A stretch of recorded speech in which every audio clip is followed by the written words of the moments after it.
Hello everyone, आज की इस वीडियो में सॉल्यूशन चैप्टर का लेक्चर नंबर 3 में हम डिस्कस करेंगे जो मेन पार्ट है, most important part of this chapter, Henry's law. Henry's law क्या होता है, हेनरीज लॉ का स्टेटमेंट क्या है, हेनरीज लॉ के लिमिटेशंस क्या हैं, एप्लीकेशंस क्या हैं, हेनरीज लॉ से किस तरह के क्वेश्चंस पूछे जाते हैं, वो सारी चीजें हम इस वीडियो में डिस्कस करेंगे। स्टार्ट कैसे करें वीडियो को, लेक्चर नंबर 3। देखिए, in very first video, first lecture हमने डिस्कस किए थे टाइप्स ऑफ सॉल्यूशंस। तो टाइप्स ऑफ सॉल्यूशंस में एक लिक्विड सॉल्यूशन हमारा टाइप होता है। लिक्विड में जब हम किसी गैस को डिजॉल्व करते हैं, गैस इन लिक्विड एक टाइप बनता है लिक्विड सॉल्यूशंस में।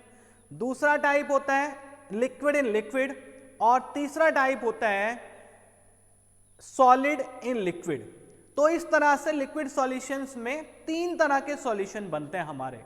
तो कहने का मतलब यह है कि हमने किसी लिक्विड के अंदर कभी सॉलिड डिजॉल्व करना है, कभी लिक्विड डिजॉल्व करना है, और कभी कोई गैस डिजॉल्व करनी है। तो 3 तरह के सॉल्यूशंस में हमने चीजें देखनी है कि डिजोल्यूशन होता किस तरह से है।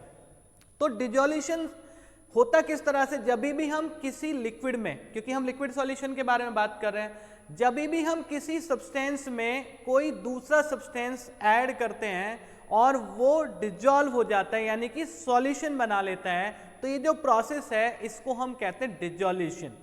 ठीक है, जब हम डिजोल्यूशन की बात करते हैं तो हम देखते हैं कि उस पर्टिकुलर सब्सटेंस के अंदर जो सब्सटेंस हमने ऐड किया है या डिजॉल्व किया है, उसका कितना अमाउंट उसके अंदर आ सकता है, डिजॉल्व हो सकता है। तो यहां से हम चैप्टर शुरू करते हैं।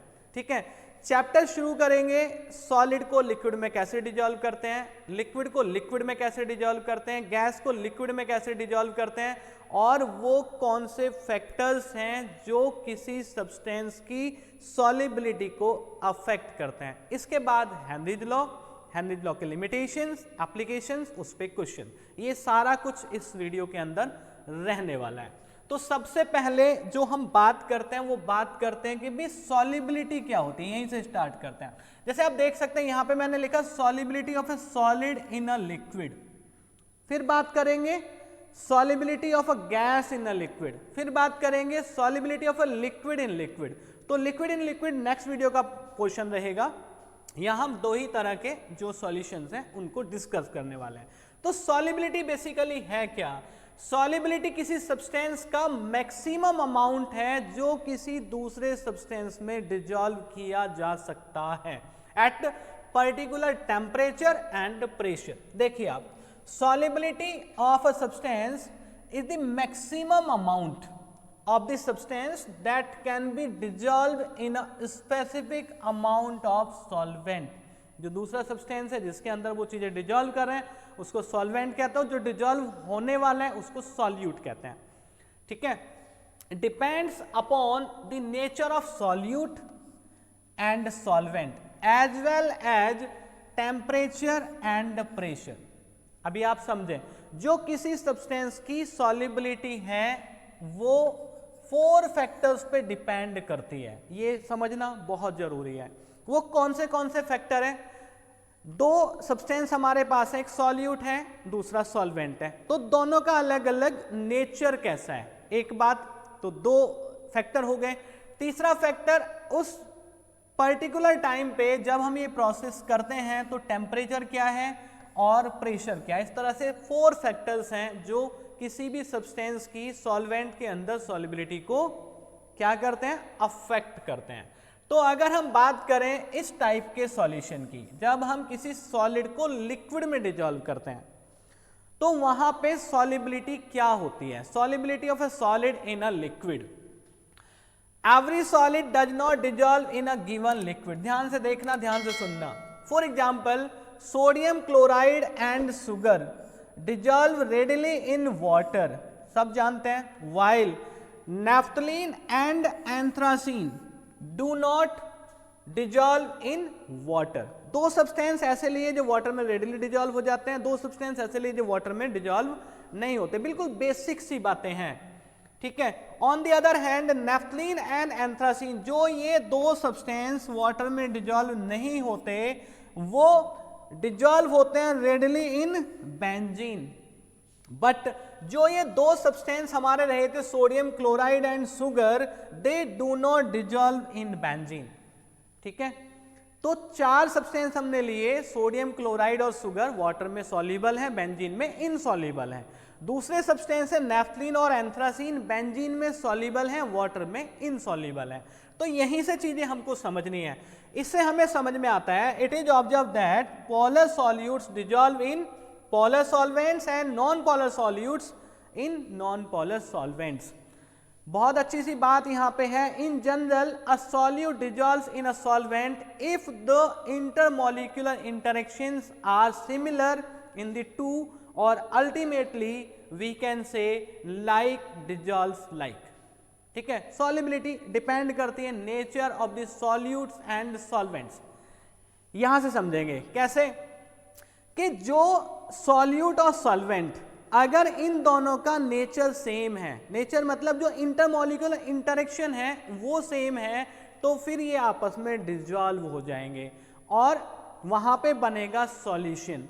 लेकिन अगर इंटरमॉलिक्यूलर इंटरेक्शन बेटा सेम नहीं है, तो फिर वहां पे चीजें आपस में मिक्स नहीं होती, सॉल्यूशन नहीं बनते। हम कहते हैं कि ये जो चीजें हैं ये इमिसिबल हैं।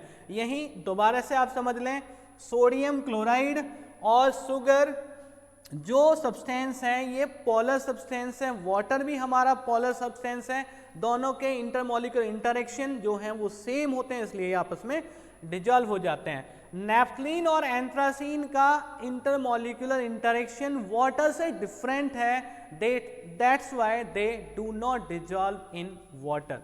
सेम थिंग आगे है, ठीक है। तो इसने लास्ट में कहा कि इंटरमॉलिक्यूलर इंटरेक्शन जो होने चाहिए वो सेम होने चाहिए, और जनरली हम कह सकते हैं कि जो जैसा सब्सटेंस होगा वो उसी तरह के सब्सटेंस में डिजॉल्व होगा, ठीक है। ये बात आपको समझ आ गई होगी। इसके बाद जब हम किसी सब्सटेंस को, किसी सॉल्यूट को, सॉल्यूट सॉल्वेंट की टर्म में बात करते हैं, किसी सॉल्यूट को जब सॉल्वेंट के अंदर हम डिजॉल्व करते हैं, सॉल्यूशन बनाते हैं, तो एक सॉल्यूशन होता है हमारा जिसको हम कहते हैं सैचुरेटेड सॉल्यूशन। 9th की टर्म है, बहुत इजी सी टर्म है, 12th स्टैंडर्ड में पढ़ना जरूरी है, समझना जरूरी है। जिन बच्चों को नहीं समझ में आई अब तक वो थोड़ा सा ध्यान ज्यादा देंगे।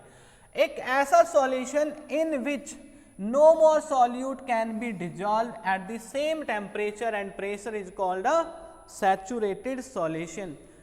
आपने कभी वाटर के अंदर शुगर जरूर डिजॉल्व किया होगा, सॉल्ट भी डिजॉल्व किया होगा। एक पर्टिकुलर टेम्परेचर पे, रूम टेम्परेचर पे, जब हम वाटर के अंदर फिक्स्ड अमाउंट ऑफ वाटर के अंदर शुगर डिजॉल्व करते जाते हैं, करते जाते हैं, करते जाते हैं, करते जाते हैं, तो एक ऐसी स्टेज आती है बच्चों जहां पे शुगर डिजॉल्व होना बंद हो जाता है, ठीक है। तो जो ये सॉल्यूशन हमें मिला है, इस सॉल्यूशन को हम सैचुरेटेड सॉल्यूशन कहते हैं, यानी कि a solution in which no more amount of solute can be added, can be dissolved उस पर्टिकुलर टेम्परेचर पे, उस पर्टिकुलर प्रेशर पे, ठीक है। अब दूसरा जो सॉल्यूशन है जिसको हम सैचुरेटेड हो गया, दूसरा हो गया अनसैचुरेटेड। अनसैचुरेटेड मीन्स जो सैचुरेटेड नहीं है, it means in this solution more amount of solute can be dissolve, यानी कि ये सैचुरेटेड सॉल्यूशन बनने से पहले की जो स्टेज होती हैं कई सारी, वहां पे यानी कि आपने शुगर ऐड करना शुरू किया वाटर के अंदर, तो आपने 1 ग्राम शुगर डाला, नेक्स्ट 1 ग्राम डाला, फिर 1 ग्राम डाला, तो आप ऐड करते जा रहे हैं। तो ये जो हमारी स्टेजेज हैं, ये जो हमारे सॉल्यूशन बनते जा रहे हैं, इनको हम क्या कहेंगे? अनसैचुरेटेड सॉल्यूशन कहेंगे, क्योंकि इसके अंदर हम सॉल्यूट को ऐड कर पा रहे हैं, ठीक है जी। इसके बाद we have observed that solubility of one substance into another, ये one substance ये हमारा हो गया solute, ठीक है जी।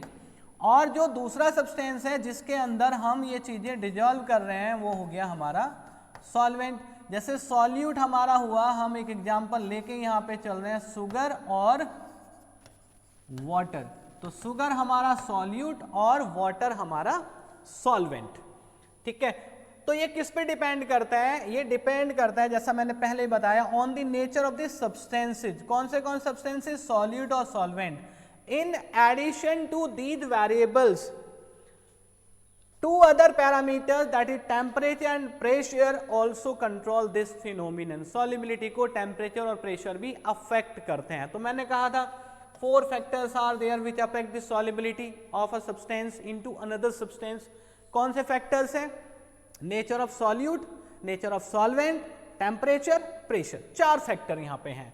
तो यहाँ पे बात करेंगे कि जब हम किसी solid को, देखो अलग अलग टाइप के सॉल्यूशन में अलग अलग तरह से ये चीजें अफेक्ट करती हैं। तो अगर हम बात कर रहे हैं सॉल्यूशन की, सॉलिड इन लिक्विड वाले की, जब हम किसी लिक्विड के अंदर सॉलिड को डिसॉल्व करते हैं तो टेम्परेचर किस तरह से अफेक्ट करता है सॉल्युबिलिटी ऑफ सॉलिड को। तो if the dissolution process is endothermic, endothermic वो होता है, ये भी 9th की बात है, एंडोथर्मिक वो प्रोसेस है जिसमें क्या होता है? हीट अब्जॉर्ब होती है। तो this solubility will increase with rise in temperature. तो अगर ये प्रोसेस सॉल्युबिलिटी वाला एंडोथर्मिक है आपका, तो फिर जो सॉल्युबिलिटी है उस सब्सटेंस की, टेम्परेचर अगर आप इंक्रीज करेंगे तो इंक्रीज हो जाती है। एंड दूसरा केस कौन सा बनेगा? एक्जोथर्मिक का, यानी कि जब हीट इवॉल्व होती है तो उस कंडीशन में इसका बिल्कुल रिवर्स होता है। Then the solubility will decrease with rise in temperature. अगर आप वहां पे टेम्परेचर राइज करेंगे तो सॉल्युबिलिटी डिक्रीज हो जाती है। एक एग्जांपल आपको बताऊं रियल लाइफ से जुड़ा हुआ, जो जनरली बच्चे केमिस्ट्री जो पढ़ते हैं वो बच्चे उसके साथ रिलेट कर पाएंगे। जब भी आप सल्फ्यूरिक एसिड को वाटर के अंदर ऐड करते हैं, एग्जाम्पल इस वाले टाइप का नहीं है लेकिन फिर भी आप समझेंगे इससे। तो जब हम सल्फ्यूरिक एसिड को वाटर के अंदर ऐड करते हैं तो जनरली हमको टीचर्स बताते हैं कि कभी भी वाटर के अंदर सल्फ्यूरिक एसिड को ऐड नहीं करना चाहिए। क्या करना चाहिए? सल्फ्यूरिक एसिड के अंदर वाटर ऐड करना चाहिए? नहीं करना चाहिए। तो ये 2 केस हैं, समझना आप, आपने सबने पढ़ा है कि या तो हम करें डिजॉल्व करना है दोनों चीजों को, एक हमारे पास सल्फ्यूरिक एसिड है, दूसरा हमारे पास वाटर है।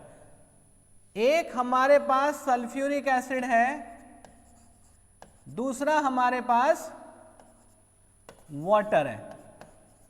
इन दोनों को मिला के हमने क्या बनाना है? सॉल्यूशन बनाना है। एक्जोथर्मिसिटी एंडोथर्मिसिटी को समझा रहा हूं।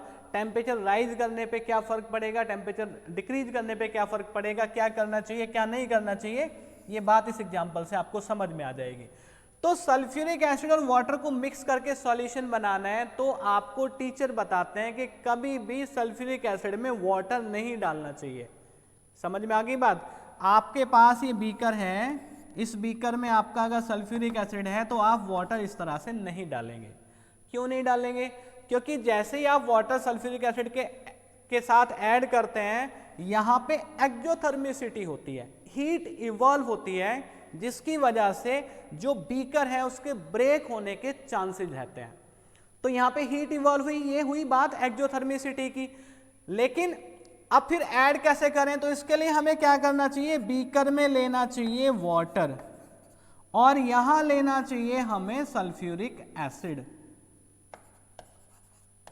सल्फ्यूरिक एसिड को ड्रॉप वाइज हमने वाटर के अंदर ऐड करना है। तो क्या अब एक्जोथर्मिसिटी नहीं होगी? एक्जोथर्मिसिटी होगी, लेकिन उतनी फास्ट नहीं होगी जिससे कि बीकर के ब्रेक होने के चांसेस बढ़ जाएं। आप वाटर एक ड्रॉप सल्फ्यूरिक एसिड वाटर के अंदर ऐड करेंगे, एक्जोथर्मिसिटी होगी, लेकिन जो एटमॉस्फेयर है उसको वो कूल डाउन करेगा। तो इस तरह से आप इस सॉल्यूशन को बना सकते हैं। तो समझने वाली बात एक और यहां पे दूसरी ये है कि अगर आप जहां एक्जोथर्मिसिटी होती है और उसको हीट और करना शुरू कर दें तो बेटा सिस्टम ना रिवर्स हो जाएगा आपका, ठीक है, सॉल्युबिलिटी आपकी डिक्रीज हो जाएगी।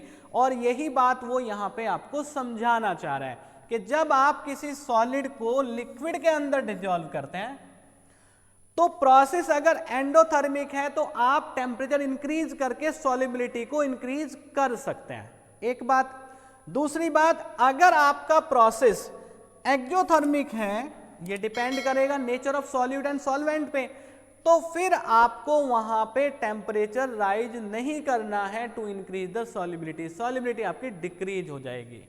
ठीक है जी। इसके बाद बात आती है आपकी कि प्रेशर किस तरह से इस तरह के सॉल्यूशंस को अफेक्ट करता है। कौन सॉल्यूशन की बात कर रहे हैं? जब आप किसी सॉलिड को लिक्विड के अंदर डिसॉल्व करते हैं तो प्रेशर किस तरह से अफेक्ट करता है। तो बेटा जो प्रेशर है वो इस तरह के सॉल्यूशंस पे कोई इंपैक्ट नहीं डालता। उसका रीजन क्या होता है?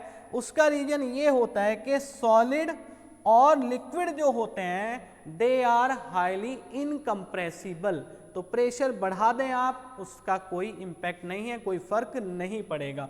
तो प्रेशर को यहां से इस फैक्टर को निकाल दें, ये इस सॉल्युबिलिटी पे कोई इफेक्ट नहीं डालता, टेम्परेचर डालता है। नेचर ऑफ सॉल्यूट सॉल्वेंट पे सॉल्युबिलिटी डिपेंड करती है। When we are talking about solubility of a solid into liquids.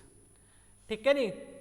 इसके बाद दूसरी तरह के सॉल्यूशंस, यहां इंपॉर्टेंट पोर्शन आपका हेनरीज लॉ आएगा, थोड़ी देर और बने रहें वीडियो में आप। Solubility of a gas in liquid, जब आपने किसी लिक्विड के अंदर एक गैस को डिसॉल्व करना है, एग्जांपल भी यहां पे देगा आपको, all gases are soluble in water as well as in other liquids to a greater और लेसर एक्सटेंट। अब ये ग्रेटर और लेसर एक्सटेंट क्यों आया भाई? Nature of solute and solvent, यानी कि गैस का नेचर कैसा है। जो लिक्विड आपने लिया डिसॉल्यूशन के लिए, उस लिक्विड का नेचर कैसा है। तो अगर लिक्विड और जो गैस है उन दोनों के नेचर सेम हो जाते हैं तो ग्रेटर एक्सटेंट में डिसॉल्व हो जाएगी गैस, और अगर जो नेचर है वो डिफरेंट हो जाते हैं, इंटरमॉलिक्यूलर इंटरेक्शन डिफरेंट रहता है, तो एक्सटेंट जो है डिसॉल्यूशन का वो लेसर हो जाएगा। एग्जाम्पल देख लो आप, जैसे यहां पे सॉफ्ट ड्रिंक्स हैं, सोडा वाटर है, water also contain oxygen in very traces amount, traces quantities, but it exist. तो ये भी हमारा एक सॉल्यूशन की तरह बिहेव करता है जब हम गैस और लिक्विड की बात करते हैं। और सॉफ्ट ड्रिंक्स जो बेवरेजेज होते हैं हमारे, वो भी इस तरह के हैं, क्योंकि वहां पे कार्बन डाइऑक्साइड को हम वाटर में डिसॉल्व करके रखते हैं। ठीक है जी। तो किस तरह से वो फैक्टर्स है, कौन से वो फैक्टर्स हैं जो किसी गैस की किसी लिक्विड के अंदर सॉल्युबिलिटी को अफेक्ट करते हैं? तो वही चार factor again, nature of solute, nature of solvent, temperature, pressure, चार फैक्टर यहां पे भी डिस्कस करेंगे। अलग अलग इंपैक्ट आता है अलग अलग तरह के सॉल्यूशंस में। तो nature of the gas and solvent, generally the gases which can be easily liquefied are more soluble in common solvents. जो गैसेज इजिली लिक्विफाई हो जाती हैं वो कॉमन सॉल्वेंट्स में हाईली सॉल्युबल होती हैं। For example, carbon dioxide is more soluble in water than oxygen and hydrogen. Hydrogen oxygen की solubility water के अंदर कम रहती है, वहीं देखा जाए तो कार्बन डाइऑक्साइड की जो सॉल्युबिलिटी है वो ज्यादा रहती है वाटर के अंदर। डिफरेंस ये है, ये सॉल्युबिलिटी का जो डिफरेंस आता है वो क्यों आता है? वो इसलिए आता है क्योंकि कार्बन डाइऑक्साइड हाइड्रोजन और ऑक्सीजन के कंपैरिजन में लिक्विफाई जल्दी हो जाती है। दूसरी बात, the gases which react with the solvent possess higher solubility. For example, HCl water के साथ रिएक्शन कर जाता है, आपको पता है क्या बनाता है NH, वाटर के साथ रिएक्शन करके क्या बनाएगा? HCl। वाटर के साथ रिएक्शन करेंगे तो ये डिसोसिएट हो जाएगा H प्लस और Cl माइनस। वाटर भी इस तरह से डिसोसिएट होता है H प्लस और OH माइनस में, तो ये दोनों के नेचर सेम हो गए, तो फिर वहां पे सॉल्युबिलिटी HCl की वाटर के अंदर बढ़ गई। अमोनिया में भी यही होता है। अमोनिया को अगर आप वाटर के अंदर डिसॉल्व करते हैं तो यहां पे आप देखो ये बनता है NH4OH, फॉर्म वही है। कौन सी फॉर्म है? NH4 plus OH minus. ठीक है जी। तो यहां पे जो नेचर है वो सेम हो जाते हैं किसके? सॉल्यूट और सॉल्वेंट के, तो फिर यहां भी सॉल्युबिलिटी इंक्रीज हो जाती है। दूसरा कौन सा फैक्टर है? ये इंपॉर्टेंट फैक्टर है, टेम्परेचर। तो टेम्परेचर, जब किसी गैस को लिक्विड में डिजॉल्व करते हैं तो टेम्परेचर वहां पे डाउन रखना चाहिए, ठीक है। लो टेम्परेचर होगा तो गैस की सॉल्युबिलिटी हायर होगी, ग्रेटर एक्सटेंट में होगी। कैसे समझेंगे? Solubility of gases in liquids decreases with increase of temperature. When dissolved, the gas molecules are present in liquid phase and the process of dissolution can be considered similar to condensation and heat is evolved in this process. It is due to this reason that aquatic species are more comfortable in cold waters rather than in warm waters. देखो जो aquatic animals होते हैं उनको क्या चाहिए? Oxygen ज़्यादा amount में चाहिए वाटर के अंदर। अब टेम्परेचर अगर आपने यहाँ पे टेम्परेचर वाटर का ज़्यादा है तो ऑक्सीजन का अमाउंट ऑब्वियस सी बात है वो कम होगा, डिक्रीज हो जाएगा, जिसकी वजह से एक्वेटिक एनिमल सर्वाइवल उनका पॉसिबल नहीं होगा या वो उतना कंफर्ट फील नहीं करेंगे, ठीक है। तो कहने का मतलब ये है कि जब किसी गैस को लिक्विड में आप डिजॉल्व करते हैं तो बहुत ज़्यादा टेम्परेचर आपको वहां पे नहीं रखना है। टेम्परेचर जितना कम हो सके उतना कम रखना है, बहुत ज़्यादा कम भी नहीं रखना है। ये भी आगे हम इस वाले लेक्चर में डिस्कस करेंगे।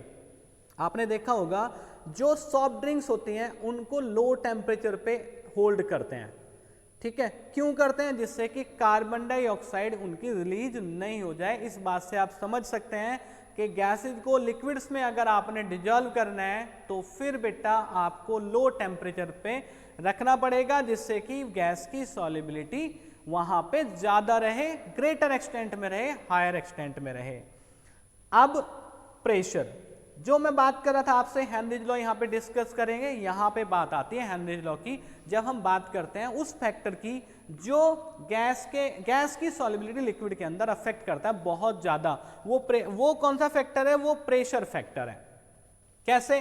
The most important factor which influences the solubility of a gas in a liquid is the pressure. The effect of pressure, ध्यान से देखो, the effect of pressure on the solubility of gases in liquids is given by Henry's law. तो Henry's law में ये हम चीजें discuss करेंगे कि किस तरह से प्रेशर किसी गैस की सॉल्युबिलिटी किसी लिक्विड के अंदर अफेक्ट करता है। ये इंपॉर्टेंट पोर्शन है इस चैप्टर का। हेनरीज लॉ से क्वेश्चंस आपके पूछे जाते हैं, ठीक है। ये देखो आप, ये बात आ गई हेनरीज लॉ की। हमारे पास एक लॉ है हेनरी लॉ, हेनरीज लॉ कहते हैं इसको। दूसरा लॉ है राउल्स लॉ, वो नेक्स्ट वाली वीडियो में हम लेंगे। यहां पे आप समझे, इसके क्वेश्चंस भी आएंगे अभी।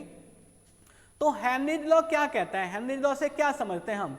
हमने किसी लिक्विड के अंदर, ये हमारे पास एक कंटेनर है, बीकर है, इसके अंदर फॉर एग्जांपल हमने एक लिक्विड लिया जिसको हम जनरली वाटर ले लेते हैं, और यहाँ पे हमने एक गैस को इसके अंदर डिजॉल्व करना है, ठीक है जी। तो प्रेशर किस तरह से अफेक्ट करता है? हमने पढ़ा कि गैस ना ज्यादा से ज्यादा लिक्विफाई होनी चाहिए टू इंक्रीज द सॉल्युबिलिटी। अगर ये गैस जितना ज्यादा लिक्विफाई हो जाएगी उतना ज्यादा इस वाटर के अंदर डिजॉल्व होगी, ठीक है, ये बात। और गैस लिक्विफाई कैसे होगी? अब ये इंटरकनेक्ट कर लो आप। गैस लिक्विफाई होगी कैसे? गैस लिक्विफाई होगी जब हम इस गैस को क्या करेंगे? प्रेशराइज करेंगे, यानी कि हम प्रेशर बढ़ाएंगे, ठीक है।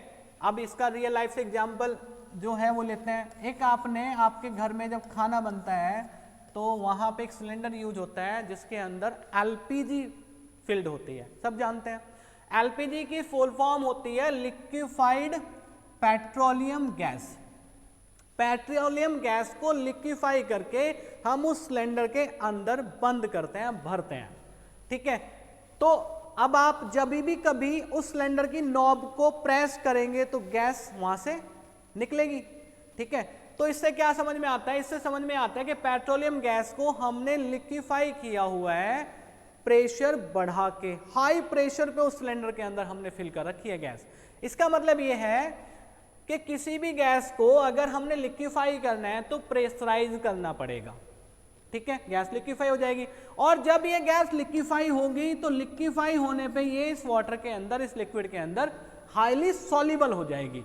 यही हेनरी लॉ है, आप समझ लो कि अगर हमने किसी गैस का अमाउंट देखना है लिक्विड के अंदर कितना है, तो वो डिपेंड करेगा कि हमने वहां पे कितना प्रेशर अप्लाई किया हुआ है।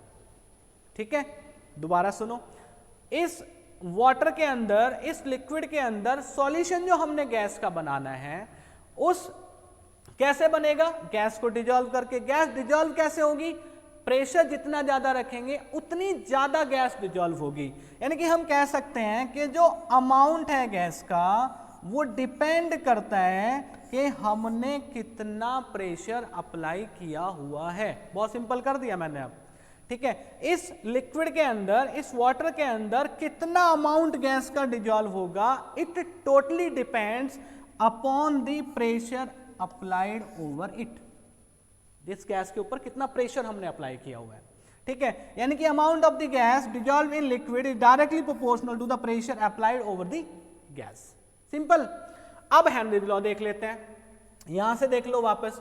The solubility of a gas in a liquid is directly proportional to the pressure of the gas at a definite temperature। यही बताया मैंने आपको यहाँ पे। ठीक है, ये यहाँ जो मैंने आपको समझाई ये बातें, वो यही बातें हैं कि जो गैस का अमाउंट है लिक्विड के अंदर वो डायरेक्टली प्रोपोर्शनल है किसके? जो हमने प्रेशर गैस के ऊपर लगाया हुआ है। इफ वी यूज, अब ये दूसरी तरह से कहना चाह रहा है आपको, mole fraction of a gas in the solution as a measure of its solubility। solubility को अगर हम in terms of mole fraction लेते हैं, ठीक है, then it can be said that the mole fraction of the gas in the solution is directly proportional to the partial pressure of the gas। तो अगर हम इस m को replace कर दें मोल फ्रैक्शन ऑफ गैस के, तो फिर ये फॉर्मूला इस तरह से बन जाएगा। ठीक है, अमाउंट ऑफ गैस ही तो लेना है, कॉन्सेंट्रेशन को एक्सप्रेस किस टर्म में कर रहे हैं, आप किस फॉर्म में कर रहे हैं। यहाँ पे अमाउंट मास, यहाँ पे हमने मोल फ्रैक्शन ले लिया। लेकिन हेनरीज लॉ क्या कहता है? हेनरीज लॉ कहता है कि प्रेशर जितना आप अप्लाई करेंगे मोल फ्रैक्शन उतना ज्यादा होगा उस गैस का उस सॉल्यूशन के अंदर। मतलब जो pressure applied over the gas है is directly proportional to the mole fraction of the gas. Gas कहां पे है? लिक्विड के अंदर। ठीक है, तो ये हेनरीज लॉ है। The partial pressure of the gas over the solution is directly proportional to the mole fraction of the gas in solution. और इस तरह से इसको एक्सप्रेस करते हैं, P is directly proportional to the mole fraction of the gas in this solution. यही बात मैंने आपको यहां समझाई है। ठीक है, कितना प्रेशर लगा रहे हैं उतनी सॉल्युबिलिटी होगी, प्रेशर कम करेंगे सॉल्युबिलिटी कम होगी। समझ लो, आप रियल लाइफ के एग्जांपल से समझ लो। आपके पास एक सॉफ्ट ड्रिंक की बोतल है, ठीक है, थम्स अप ले लो आपने थम्स अप ली हुई है, जैसे आप ढक्कन खोलेंगे गैस बाहर निकलेगी। ढक्कन खोलने का मतलब है प्रेशर कम कर दिया, प्रेशर कम करेंगे सॉल्युबिलिटी कम होगी, प्रेशर बढ़ाएंगे सॉल्युबिलिटी ज्यादा होगी। वही बात यहां पे लिखी है कि जितना अमाउंट गैस का यहां पे रहेगा वो डायरेक्टली प्रोपोर्शनल होता है भैया pressure applied over the gas. अब इस बात को हेनरी ने क्या कहा? हेनरी ने कहा हम amount of the gas dissolve in the liquid इसको लिखते हैं in terms of mole fraction. Mole fraction की टर्म में हमने अमाउंट लेना है, कोई बात नहीं ले लेते हैं। तो अमाउंट को हमने रिप्लेस कर दिया मोल फ्रैक्शन से। Mole fraction is directly proportional to pressure applied over the gas. इसको रिवर्स कर दो आप भाई, x is direct proportional to p कह सकते हैं, p is direct proportional to x कह सकते हैं। x बोले तो मोल फ्रैक्शन।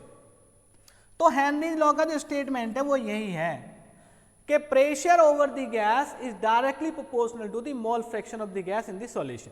ठीक है, इसके बाद इस प्रोपोर्शनलिटी साइन को हटाते हैं, तो ये ले लिया हमने p equals KH। KH Henrys law constant है। ठीक है, बात समझ में आ गई कि नहीं आ गई?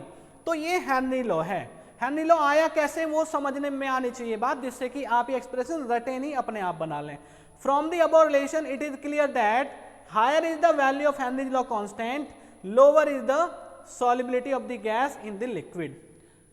किसी भी लिक्विड के लिए, किसी भी गैस के लिए जब सॉल्यूशन बनाते हैं तो गैस के लिए जो हेनरीज लॉ कांस्टेंट होता है हर किसी गैस के लिए डिफरेंट होता है। अब उस गैस की सॉल्युबिलिटी कितनी होगी किसी लिक्विड के अंदर, ये आप हेनरीज लॉ कांस्टेंट से भी देख सकते हैं। तो इसने कहा है कि अगर आप आपके हेनरिज लॉ कांस्टेंट की वैल्यू किसी गैस के लिए ज्यादा है तो उस गैस की सॉल्युबिलिटी कम होगी, ये आप इस रिलेशन से देख सकते हैं। ठीक है जी, तो लोअर हो जाएगी। If you plot a graph between partial pressure of the gas and mole fraction of the gas present in the solution, तो ये ग्राफ आपका यहां पे आता है। आप देखो हमने कौन सी गैस ली है, HCl गैस ली है, ये मोल फ्रैक्शन ऑफ HCl है भाई, ठीक, और यहां पे हमने HCl का पार्शियल प्रेशर लिया ऐसे, तो यहां क्या कहा जाता है, यहां क्या कहा जाता है, ये कहता है कि जो पार्शियल प्रेशर है directly proportional to mole fraction. जैसे जैसे पार्शियल प्रेशर आप बढ़ाएंगे मोल फ्रैक्शन भी बढ़ेगा, तो आपको यहां पे एक स्ट्रेट लाइन मिलने वाली है। समझ आई बात? ठीक है, तो ऐसे होता है हेनरिज लॉ। इसके बाद एप्लीकेशंस ऑफ हेनरिज लॉ। एप्लीकेशन से मतलब समझ लो आप, ठीक है, बिल्कुल सिंपल वे में समझ लो कि हेनरिज लॉ क्या कहता है। हेनरिज लॉ कहता है कि अगर आपका प्रेशर बढ़ता है तो मोल फ्रैक्शन सॉल्यूशन के अंदर गैस का बढ़ेगा। ऐसा अगर रियल लाइफ में कहीं हम इसको यूज कर रहे हैं तो वो आ जाते हैं एप्लीकेशंस ऑफ हेनरिज लॉ में। जैसे पहले वाले एप्लीकेशन से आप समझ जाएंगे। In the production of carbonated beverages, अभी बात कर रहे थे हम कि जब हम प्रेशर बढ़ाते हैं तो गैस की सॉल्युबिलिटी बढ़ती है, और हमको सॉफ्ट ड्रिंक्स में कार्बोनेटेड बेवरेजेज में क्या करना है, कार्बन डाइऑक्साइड की सॉल्युबिलिटी बढ़ानी तो है, इसलिए हम क्या करते हैं, प्रेशर ज्यादा रखते हैं। प्रेशर ज्यादा रखेंगे सॉल्युबिलिटी ज्यादा होगी, ढक्कन खोलेंगे गैस बाहर आ जाएगी, सॉल्युबिलिटी कम हो जाएगी। प्रेशर कम हुआ सॉल्युबिलिटी कम होगी, प्रेशर बढ़ा सॉल्युबिलिटी बढ़ गई। ये एप्लीकेशन है हेनरिज लॉ का, पढ़ लें आप। Effect of pressure on solubility of gas is used in producing carbonated beverages like soft drinks, beer, soda water etcetera. These bottles are sealed, यहां समझें, these bottles are sealed under high pressure to increase the solubility of carbon dioxide in soft drinks and soda water। ठीक है, तो हमने high pressure पे carbon dioxide को water के अंदर क्या करना है, पर्ज करना है, मिक्स करना है, डिजॉल्व करना है। अगर आप यहां पे बोतल का ढक्कन खोलते हैं, when the bottles are open to the air, the pressure of CO2 above the solution is decreased, और क्या होगा, solubility of carbon dioxide gas decrease होगा, डिक्रीज, कार्बन डाइऑक्साइड गैस क्या होगी, बाहर आ जाएगी। दूसरा एप्लीकेशन क्या है, in the deep sea diving. Scuba divers के बारे में आपने सुना होगा। स्कूबा डाइवर्स जब वाटर के अंदर जाते हैं, वाटर के अंदर एंटर करते हैं, तो जैसे वो वाटर के अंदर जाएंगे तो क्या होगा, वाटर के अंदर जाने पे प्रेशर इंक्रीज होगा। प्रेशर इंक्रीज होगा तो जो ऑक्सीजन की सॉल्युबिलिटी, नाइट्रोजन की सॉल्युबिलिटी है वो बॉडी के अंदर, उनकी कैपिलरीज के अंदर, वेन्स के अंदर क्या होगा, ब्लड के अंदर सॉल्युबिलिटी इंक्रीज होगी। अब वो अंदर चला गया, सॉल्युबिलिटी अंदर बढ़ गई ब्लड के अंदर, ठीक है, ऑक्सीजन का अमाउंट बढ़ गया, नाइट्रोजन का अमाउंट बढ़ गया। अब वो बाहर आता है, बाहर आता है तो प्रेशर कम होगा, प्रेशर कम होने पे सॉल्युबिलिटी क्या होती है, कम होती है, तो जो गैसेज जो डिजॉल्व हुई थी ब्लड के अंदर वो बाहर निकलेंगे। ये एप्लीकेशन है। अब इसका थोड़ा बहुत इंपैक्ट आ जाता है, उस चीज को आप समझ लो। यहाँ पे when a scuba diver dives into the sea, the increase sea pressure causes the nitrogen present in air to dissolve in his blood in great amounts, ज्यादा हो जाती है solubility. As a result when he comes back to the surface, the solubility of nitrogen again decreases and the dissolved gas is released। उसके blood से gas बाहर आना शुरू करती है। अब इसका कोई मतलब मेडिकल कंडीशन एक बन जाती है, leading to the formation of nitrogen bubbles in the blood। This results in the blockage of capillaries and leads to a medical condition known as bends। ये तो मेडिकल कंडीशन हुई, ठीक है, लेकिन हमारा मतलब ये है कि ये हेनरी लॉ का एप्लीकेशन कैसे हुआ। हेनरी लॉ का एप्लीकेशन बेटा ऐसे हुआ कि जब प्रेशर बढ़ रहा था गैस की सॉल्युबिलिटी ब्लड के अंदर बढ़ रही थी, जब वो बाहर आए स्कूबा डाइवर्स तो प्रेशर कम हुआ, प्रेशर कम हुआ तो जो सॉल्युबिलिटी है गैस की वो कम हो गई। ये एप्लीकेशन है। एक एप्लीकेशन और है, ये भी देख लो आप। फॉर क्लाइंबर्स और people living at high altitude, जो माउंटेन्स पे रहते हैं, जो ऊपर रहते हैं, at high altitude the partial pressure of oxygen is less than that at the ground level. समझ में आई बात?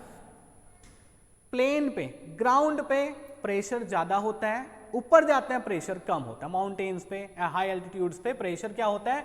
कम होता है। जब प्रेशर कम होगा तो उन लोगों के ब्लड में ऑक्सीजन की सॉल्युबिलिटी कम हो जाएगी, यानी कि ऑक्सीजन उनके यहाँ ब्लड में कम मिलेगा। इसका क्या फर्क आता है? इसका फर्क ये आता है, a low concentration of oxygen in blood causes people to become weak and unable to think clearly. Brain proper काम नहीं करेगा जब ऑक्सीजन प्रॉपर नहीं मिलेगी। तो ये जो मेडिकल कंडीशन बनती है इसको बेटा अनोक्सिया कहते हैं। ये कुछ मेडिकल टर्म है जो हम सीख रहे हैं यहाँ पे, लेकिन आप ये समझो कि हाई एल्टीट्यूड पे प्रेशर कम होता है, सॉल्युबिलिटी कम होती है ऑक्सीजन की ब्लड के अंदर। ठीक है, ग्राउंड पे अगर आप हैं तो जो सॉल्युबिलिटी है in comparison to mountains, solubility यहाँ ज्यादा रहती है। तो ये वाली प्रॉब्लम ग्राउंड पे रहने वाले जो लोग हैं उनके साथ नहीं होती, जो हाई एल्टीट्यूड्स पे रहते हैं उनके साथ रहते हैं। इसके बाद बात करेंगे लिमिटेशंस ऑफ हेनरीज लॉ। अब देखो, जो हम सॉल्यूशन की बात कर रहे हैं, जहां हम सॉल्युबिलिटी बना रहे हैं, Henry's law is applicable for dilute solutions. ठीक है, आइडियल सॉल्यूशंस। अब आइडियल सॉल्यूशन अगर किसी कंडीशन पे आके अपनी आइडियलिटी लूज कर दे तो इससे क्या होगा? इससे यह होगा कि वहां पे हेनरीज लॉ एप्लीकेबल नहीं होगा, हेनरीज लॉ काम नहीं करेगा। तो फिर वो लिमिटेशन में आ गया। तो जैसे अगर यहां पे 3 लिमिटेशन है, जो प्रेशर है, जब हम किसी गैस को किसी लिक्विड के अंदर डिजॉल्व कर रहे हैं तो जो प्रेशर है वो बेटा बहुत ज्यादा नहीं होना चाहिए। ठीक है, बोर तो नहीं हुए? अगर बोर हो भी गए तो कोई बात नहीं है, क्वेश्चन जरूर पढ़ के जाना। हेनरीज लॉ का जो क्वेश्चन है बहुत इंपॉर्टेंट क्वेश्चन मैं यहाँ पे सॉल्व कराऊंगा आपको, वो आप जरूर पढ़ के जाना। 5-10 मिनट और रुक जाओ वीडियो में बस। The temperature should not be very low. Temperature बहुत, कहते हैं ना सॉल्युबिलिटी लो टेम्परेचर में बढ़ती है, लेकिन बहुत ज्यादा लो नहीं रखना। हाई प्रेशर पे सॉल्युबिलिटी बढ़ती है लेकिन प्रेशर बहुत ज्यादा हाई नहीं रखना। मैंने कहा ना आइडियल सॉल्यूशंस के लिए एप्लीकेबल है हेनरीज लॉ। अब अगर ये कंडीशंस आप ले आएंगे तो वहां पे आइडियलिटी खत्म हो जाएगी, सॉल्यूशन नॉन आइडियल की तरफ चला जाएगा, तो फिर हेनरीज लॉ एप्लीकेबल नहीं होगा। इसलिए प्रेशर बहुत ज्यादा नहीं रखना, बहुत ज्यादा हाई नहीं रखना, टेम्परेचर बहुत ज्यादा लो नहीं रखना है, और हमने ऐसी गैस भी नहीं लेनी है उस सॉल्यूशन को बनाने के लिए जो उस लिक्विड के साथ केमिकली कंबाइन हो जाती हो। एप्लीकेशंस, इसके बाद लिमिटेशंस। ठीक है जी, पढ़ लेना, कई सारी चीजें सीखने को मिलती हैं, बाकी तो बच्चे होशियार हैं, आप जानते हैं। इसके बाद हम बात करेंगे कि जो हेनरी लॉ है उस पर क्वेश्चन किस तरह का है। ठीक है, समझे, बहुत बढ़िया से क्वेश्चन है। H2S, a toxic gas with rotten egg-like smell, is used for the qualitative analysis. If the solubility of H2S in water at STP is 0.195 m, m यहाँ पे मोलालिटी के लिए यूज किया जाता है, ये मैंने बताया अभी आपको पहले। अगर ये यहाँ पे होता पॉइंट, बस नॉलेज के लिए बता रहा हूँ, ये कैपिटल एम होता तो ये मोलैरिटी होता, स्मॉल एम है तो मोलैलिटी है, यानी कि हमारे पास जो H2S का वाटर में सॉल्यूशन है वो 0.195 मोलल है। ठीक है, क्या कैलकुलेट करना है? कैलकुलेट हेनरीज लॉ कांस्टेंट, और ये मल्टीपल चॉइस क्वेश्चन है। यहाँ पे आंसर जो आपको गिवन है वो गिवन है बार में, और यहाँ पे कंडीशन कौन सी है? STP चाहिए हमें, प्रेशर बार है ना, तो प्रेशर हमने STP पे देखना पड़ेगा कि बार में कितना होता है, पहले यही देख लें। तो यहाँ पे एक ब्रैकेट में नोट लिखा हुआ है कि जो STP पे प्रेशर होता है बार में अगर देखें तो 0.987 बार होता है। क्लियर है? क्योंकि प्रेशर की टर्म में आंसर निकालना है, तो फिर वहां पे STP कंडीशन पे जो प्रेशर होता है वो 0.987 बार होता है, 180 m होता है। अब क्वेश्चन का सॉल्यूशन देखते हैं। देखो बहुत बढ़िया से मैंने खुद लिखा है ये किस तरह का सॉल्यूशन, जिससे आप बच्चों को समझ में आ जाए। 0.195 m, क्वेश्चन तो समझाऊंगा, कई सारी चीजें और भी समझ में आएगी यहां से। 0.195 m यानी कि मोलर सॉल्यूशन जो है, इसका मतलब होता है कि 0.195 moles of H2S gas are present in 1 kg of water. दो सब्सटेंस है हमारे पास इस सॉल्यूशन के अंदर, H2S gas, water. H2S gas के नंबर ऑफ मोल्स यहां पे निकल गए 0.195। कहां से आए? क्योंकि 0.195 मोलर सॉल्यूशन हमारे पास है। वाटर कितना है? वाटर का जो वेट है 1 kg है, ठीक है। जब हम यहां पे मोल फ्रैक्शन निकालते हैं, क्योंकि Henry law constant mole fraction और प्रेशर वाली टर्म है, ठीक है, ये ध्यान रखना है। तो मोल फ्रैक्शन के लिए नंबर ऑफ मोल्स होने चाहिए दोनों कंपोनेंट के। H2S के हैं हमारे पास, वाटर के मोल्स कैसे निकालेंगे? तो 1 kg of water contains 1000 gram weight हो गया, 18 मोलर मास हो गया, 55.55 मोल्स। ये ध्यान भी रख लेंगे, 1 kg वाटर अगर हमारे पास है तो इतने मोल्स वाटर के हमारे पास होते हैं, ठीक है जी। सही चल रहा है क्वेश्चन? यानी कि नंबर ऑफ मोल्स हमने निकालने हैं। कुछ फॉर्मूला क्या है? फॉर्मूला है partial pressure of the gas is directly proportional to mole fraction. तो partial pressure of the gas is equal to KH Henry law constant और इनटू x यानी कि मोल फ्रैक्शन। तो KH हमसे पूछा है भाई, प्रेशर हमको मिल गया लेकिन पार्शियल प्रेशर नहीं मिला, STP पे टोटल प्रेशर है। समझ में आई बात? STP पे टोटल प्रेशर है वो सॉल्यूशन का, पार्शियल प्रेशर हमें गैस का चाहिए, गैस का प्रेशर पार्शियल प्रेशर होगा, और ये मोल फ्रैक्शन H2S गैस का। तो मोल फ्रैक्शन निकालने के नंबर ऑफ मोल्स तो चाहिए, नंबर ऑफ मोल्स चाहिए, तो H2S के नंबर ऑफ मोल्स तो ये रहे, मैंने पहले बताया आपको। वाटर के हमने निकाल लिए, तो mole fraction of H2S gas आ गया आपका, कितना आ गया? 0.195 डिवाइडेड बाय 0.195 प्लस 55.55। मोल फ्रैक्शन क्या होता है? Number of moles of the component divided by number of moles of the solution, total number of moles of the solution. ये मोल फ्रैक्शन H2S गैस का आ गया, ठीक है। अब जो P टोटल होता है, P टोटल होता है partial pressure of the gas into mole fraction of the gas. अब हमने चाहिए क्या? पार्शियल प्रेशर, तो partial pressure PH2S equals P total divided by mole fraction of H2S।